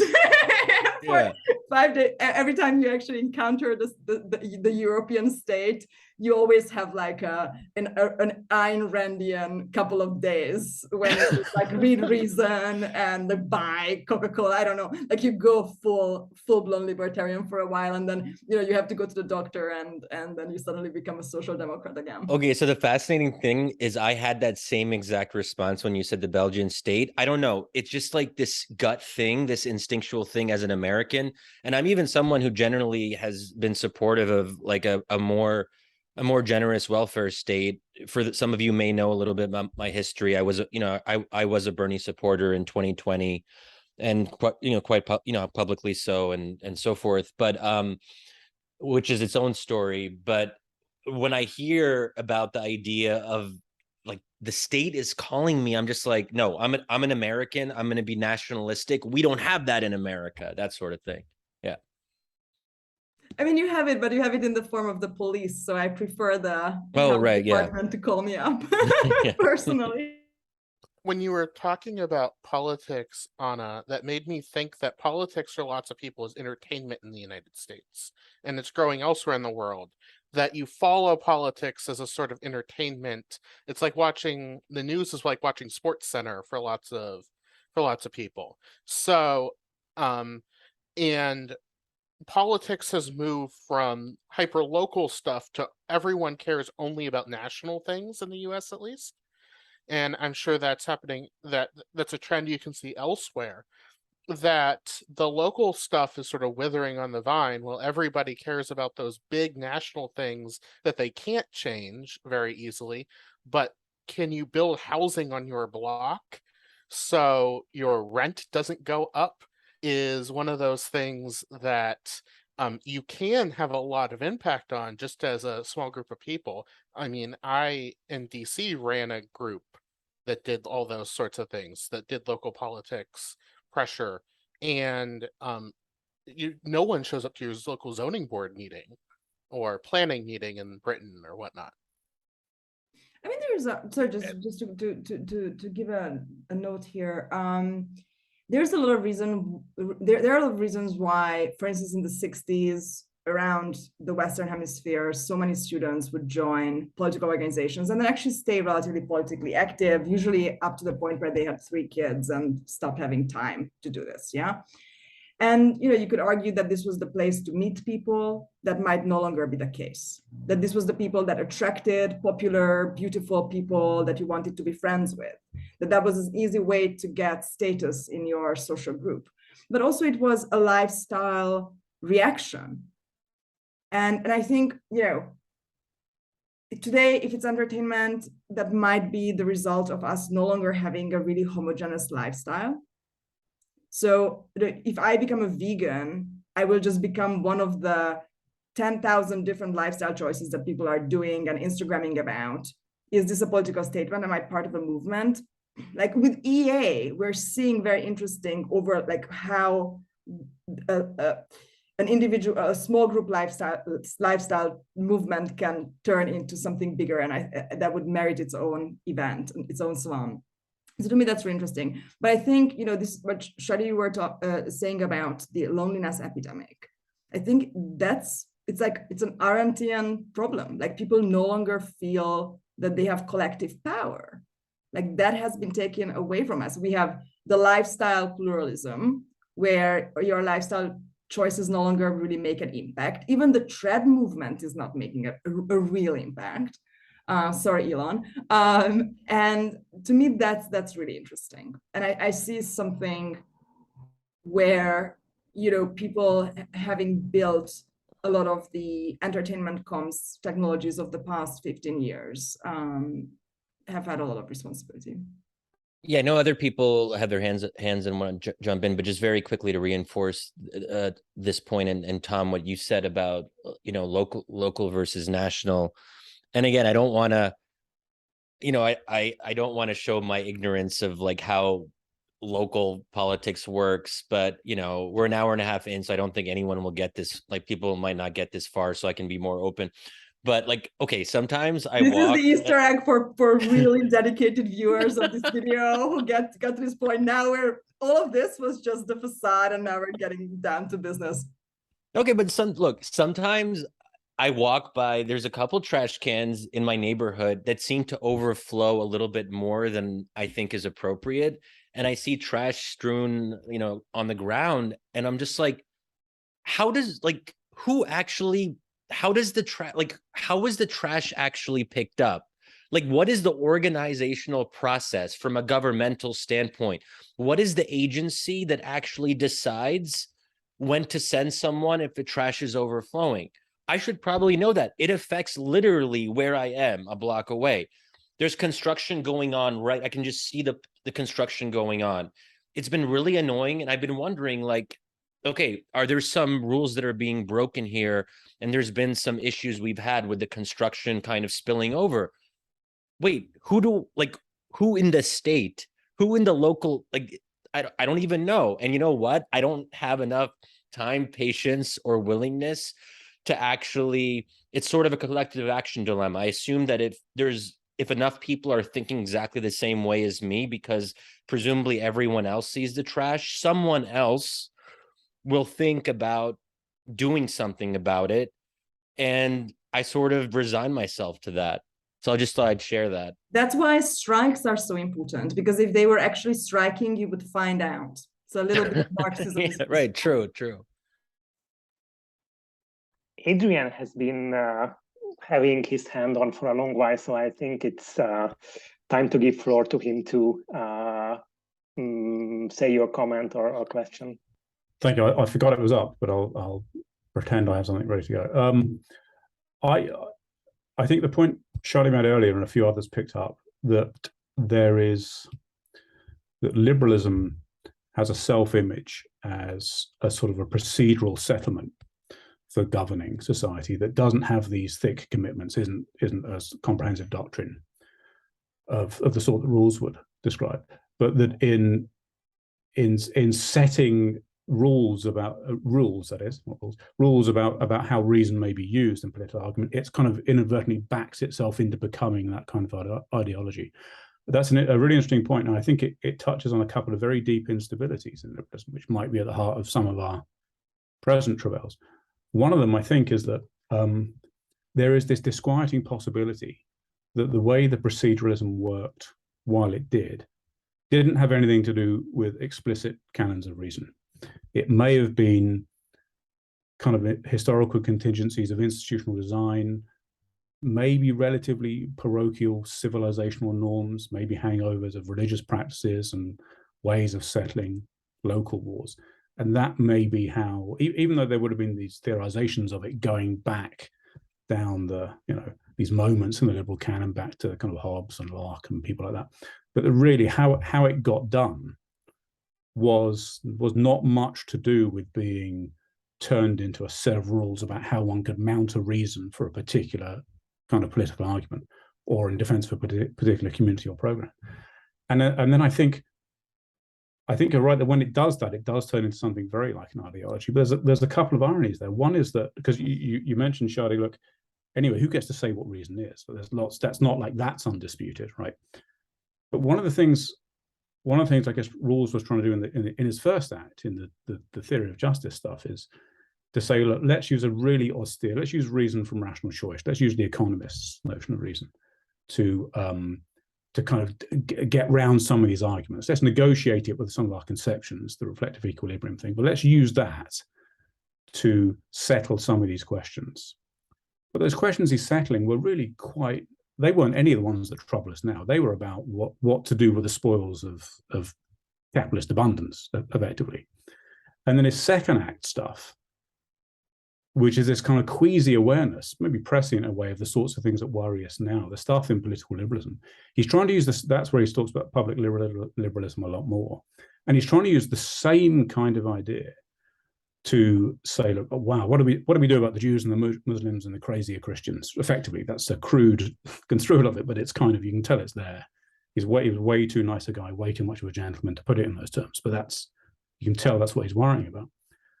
And strangely, I think what he's doing there is the form of reason, the form of prudential reason he's trying to erect there is an even older form than the one in the 70s with the theory of justice. It goes back to the Westphalian settlement. It goes back to the stuff that Fukuyama is talking about now, which is, look, the heart of liberalism, or one of the hearts of it, is a procedural settlement for conflict.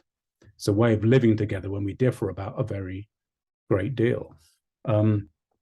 But what if that too is civilizationally parochial? First of all, it doesn't support any of the identitarian stuff at all. So liberals would really have to wind themselves in on a lot of these claims.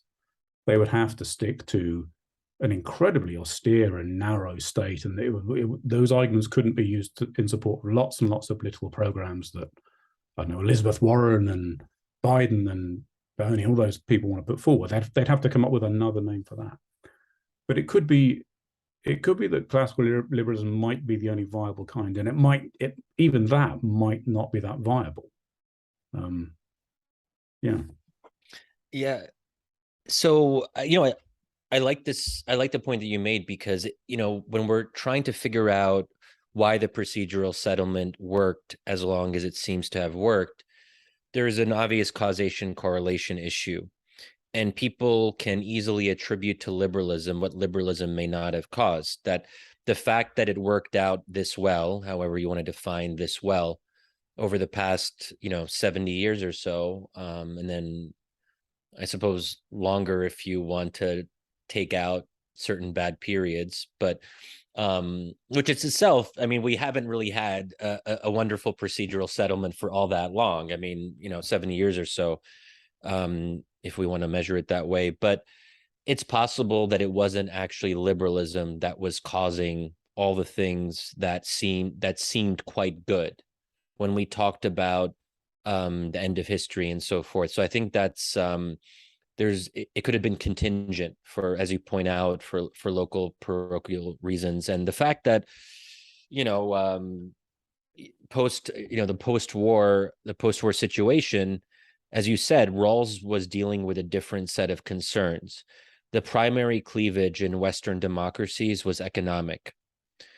Those are easier to deal with because you can split the difference on economic divides. They are tangible in a way that our current concerns are not. Now, the primary cleavage is not economic. If you notice, almost everyone seems to be talking about what are ultimately identity, cultural, and religious issues. Think about all the big debates. Biden passed God knows how much legislation over the past several months that no one's been paying attention to, and it's been obscured by everything else. The CHIPS Act, the IRA Act, all these things. And does it really matter? No, because we're focused on culture. And I wrote a piece some months back called The Forever Culture War, where I actually argued that Republicans and Democrats have narrowed the gap on economics. There has actually been a growing consensus on things like inequality and redistribution on the right and on the left. But in a kind of counterintuitive way, because the economic gap has narrowed, it's only incentivized the parties to focus more on culture war, because that's how they distinguish themselves from each other. And every party or every movement has to find out its distinguishing factors, because otherwise, what are you selling to voters? You have to stand out in some way. So I think that development is actually has actually been happening for quite some time, and we're seeing the results of it.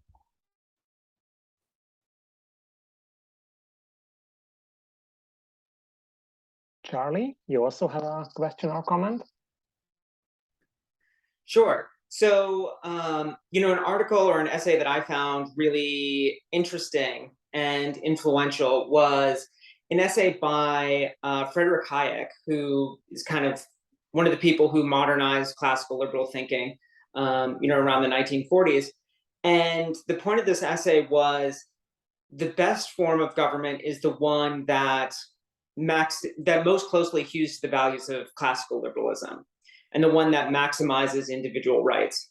And that may or may not be democracy. If democracy thinks that it's the best form of government, it shouldn't be that, it expresses the will of the people. It should be that it's justified by providing the most freedom for the people. And, I think, whether or not that's the case is an interesting question. So an alternative history of the French Revolution would have been the National Assembly was more, protected from the short-term needs and issues of the general public, and they could have, stuck closer to the Declaration of Rights and things like that, and had a less bloody and less illiberal revolution in the subsequent decades. In the United States, we probably would have had segregation a lot longer if we didn't have the illiberal or the anti-democratic forces of the Supreme Court coming in and saying, no, you can't make those kinds of laws. Of course, the Supreme Court's a mixed bag in terms of whether it creates liberal values or not. But that, to me, is more about having those constraints in place rather than saying, this particular institution is enforcing the wrong constraints. And as a more modern and kind of pragmatic take on it, within the past few years, there's a book that came out by Garrett Jones, who's an economist at George Mason, called 10% Less Democracy. And he offers kind of progressively more and kind of less and less kind of practical ideas for reducing the influence of the short-term nature of the general public on American democracy in particular, in ways that would better encourage and foster individual rights and liberties.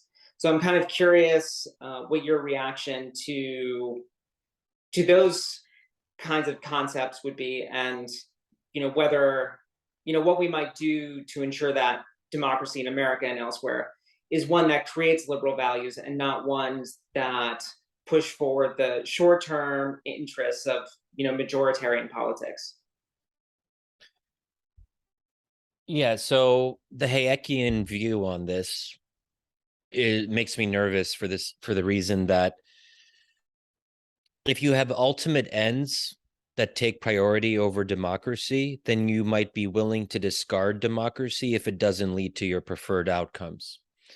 So if you value liberalism above all else, if you value freedom, however we wish to define that, over everything else, if democracy, and by this I mean elections and the results of elections and who wins, if the elections produce results that you perceive to be as undermining your freedom, then you're going to say, well, if why democracy then?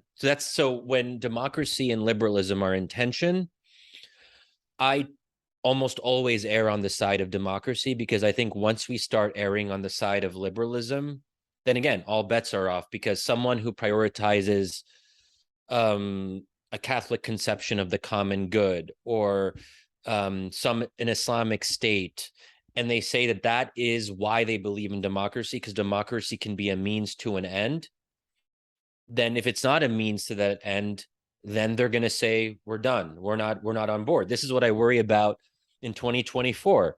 If Trump wins, my sense is that many Democrats and liberals in America, they think that democracy is good insofar as it leads to good outcomes, because we've always associated democracy with good outcomes. Now, if democracy twice produces a semi-fascist like Donald Trump, are we going to have a growing number of liberals in America who say, you know what? If this is the result of democracy, if this is what our fellow Americans want and vote for, we're out. So I think that would just be my broader concern with the ends-oriented discourse, that you're always looking for democracy to give you something other than democracy. Because there's no guarantee that democracy will give you what you want. That's the whole point of it. The other party could win, and the other party might not believe in maximizing individual freedom, right? So, but certainly I think that your point on the Supreme Court's really important, because I wouldn't argue for any kind of like untrammeled tyranny of the majority, because ultimately every democracy has constraints, usually in the form of a constitution. So you can't violate the constitution. So in my perspective, I'm pretty much fine with anything that democracy produces, as long as it's within our existing constitutional framework in America, because that's our framework. That's what's legitimate. And the Constitution itself is the product of a democratic process, because ultimately, how do you come up with amendments? Through supermajorities, right? The Supreme Court itself is a product of the democratic process. So it's legitimate in that sense, and it provides a constraint that we have to accept, because ultimately, how do Supreme Court justices get nominated? Through the person who becomes the president, through the electoral process, and so on. I don't think it's fair to say that we got the Supreme Court through an incredibly democratic process, right? No. Like that was that was like 50 white guys sitting in a room saying, we're going to decide to have a Supreme Court. Okay, you mean, yeah, sure. Originally, we can say that about the whole founding set of institutions. They were not decided democratically. For sure. But then what do we do? Then do we say that we have to have a refounding, that we have to rethink the entirety of the Constitution? Some people have suggested that our Constitution is actually illegitimate in some fundamental sense. All I'm saying is that the Supreme Court today, if we look at the 9 justices who are currently on it, we might not like them, but they were nominated through a process that we accepted. Yes, Republicans played hardball and did something that I thought was pretty terrible, but it was legal what they did when they prevented Merrick Garland from taking his seat. I wish they would respect norms more. But what they did was still within the fold of the democratic process, and what we have is what we have.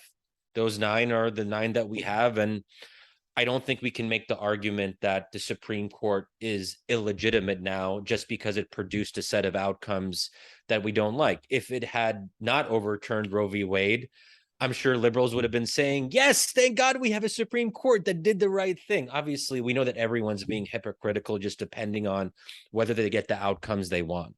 And that's what I'm worried about. Is there a consistent principle that we abide by? See, I think, what's interesting is you say, oh, there should be democracy, but it should be within the constraints of whatever constitution we come up with. But isn't that saying, well, yeah, there are some ends that I think need to be respected, and that's fine, but maybe what other people's ends are, that's not what I think needs to be respected, so that's wrong. So the constitutions don't generally go into a lot of detail about the ends of government. They're more about the rules of the game. So it's more about means and mechanisms rather than ends. Some constitutions go into more detail about that, but then that would have been decided, at least in some cases, by a democratic constitution drafting process. At least in recent decades, that's how many constitutions have been drafted, through some kind of deliberative democratic process, right? But But so, I mean, at some level, there has to be some organizing framework for politics. Otherwise, how do you know how to like run your democracy? How do you know what the institutions are? How do you know how long the president stays in power? I mean, like all those things are not about ends. They're really procedural. They're mostly procedural issues. But maybe you're making a broader point that in the end, we all have ends, and we probably, we do in some sense, but I would rather us move more to so if it's a spectrum and we have proceduralism versus an ends-oriented approach to politics, maybe we can never have a completely solely procedural approach, but I think that's always what we should be aspiring to, and trying our best not to basically decide for others what the ends should be. I guess that's more or less like what I'm saying on that particular point. We are getting close to the end of our 2 hours, but probably we still have some time for Christina's question. I don't know for how long Shadi has time for us. I can stay for a few more minutes if there's, one or two more questions. Yeah. Okay, then please, Christina, and then maybe Tom for the final question. Yeah, I think everything's getting me thinking a lot about percentage of the population that's sort of actively participating within the political sphere, and that relationship to democracy being successful or not successful. And what Anna was saying about when she was in New York, and she was surprised that all these sort of influential women with a lot of like social capital aren't at all involved in politics. And like I've done some political organizing before, like as a volunteer, like not as my vocation. And it's really, really hard these days to get people to show up for things. And even things like people can go on Facebook and write long rants about this problem they see in society. Like, this is so terrible, we don't have health insurance for everybody. And this, and then you might send them a direct message and just say, hey, it sounds like you're really passionate about this issue. I participate with a local group that works on legislation for health insurance. Would you be interested in a company meeting? And people most of the time will say no, even for things that they are really interested in. And of course, like, that's got me thinking about, well, why are they saying no? And I think, one is just like obvious. It's like people don't have a lot of time. I think in the US right now, people are really overburdened and their other needs aren't met. But two, there's this sort of cynicism, and there's like an interesting cynicism. Like there's two kinds, and one, it's a cynicism. It's like, you can't change anything, like nothing can be done. And another cynicism is like, against all politics in general. Even if people are very, very vocal about their opinions, they'll be like, well, I'm not political. And I think I'm seeing this disconnect between people organizing around specific issues that they're trying, that they might even really care about. And this idea that politics, like in general, doesn't work, like in this big abstract sense, like we're never going to get to the utopia we want, so why try? And that sort of is like playing into that idea that we were talking about with like democracy will produce things that we don't want to see. But it's almost like people get disillusioned when the whole thing doesn't work, and then they don't even want to participate in the small things. And I'm just wondering if like, and sometimes you might create like people might come to your political group and they just want to socialize. And like that to me is just a signal that people aren't getting enough social time in their life too. But like, if it's so hard, like if you have an issue and a lot of people agree with the issue that you're fighting for, but no one wants to show up to organize around it, like how functional is a democracy at that point? And that's just sort of a thing I've been mulling over. But I think in the end, that is a product of individual choice. So if people could theoretically do the things that you're talking about if they really wanted to. So in some sense, we get the democracy we deserve. If we are not willing to actually, if we're complaining about fascism all the time, but we're not willing to go to a meeting, then we're not taking the threat of fascism all that seriously. So there's a disconnect between, again, like, if we really think the situation is urgent, our actions should reflect that, at least to some degree. And I think that's a problem when you have a growing number of, especially like young liberals who just kind of give up and say politics is hopeless. our system is actually illegitimate in some respect. Even now, some of the things I'm hearing about the refounding of the Constitution, which I'd never heard before just a couple of years ago. And actually, a friend of mine, we disagree a lot. We disagree completely on this issue. He wrote one of the pieces for this, and you can kind of read it if you want, about abolishing the Constitution. It's in the New Republic from maybe 2 years ago. His name is Osita Nueveno, OSITA for people who want to Google it. And I respect him for putting his argument straight up. But my worry is that, look, make that argument all you want. But if you're saying that our Constitution is bad and we have to start over in some sense, then you're telling people to wait for something that's probably not going to happen in the foreseeable future. It demoralizes people if they don't actually see a path in the current democratic process. So if people are giving hope and saying, okay, America's bad, the founding is bad, everything is bad, everything is illegitimate, we're not even like a full democracy because of voter suppression laws, which are terrible in my view. But if people say that America isn't a democracy and that we're going towards fascism, all of this, it actually has the exact opposite effect of what I think people intend. They think that this is going to inspire people or motivate people. My sense, as you're sort of as you're suggesting here, based on our empirical experience, it doesn't actually seem. It works in some localities. Progressive DAs have been elected in Philadelphia, San Francisco, a couple other places. There are success stories on the local level, although that maybe they weren't ultimately success stories because it didn't really work out as people intended. But putting that aside, there are success stories. But there should be a lot more, but there aren't, because people they don't believe in politics. We have to believe in politics if we want things to change. That's hard.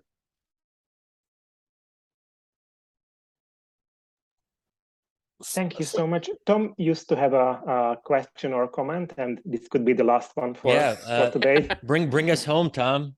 Oh, so you were talking about the demoralizing, and on the left, the impending socialist revolution works in the same sort of way, that we need to hasten the day so we aren't going to do anything.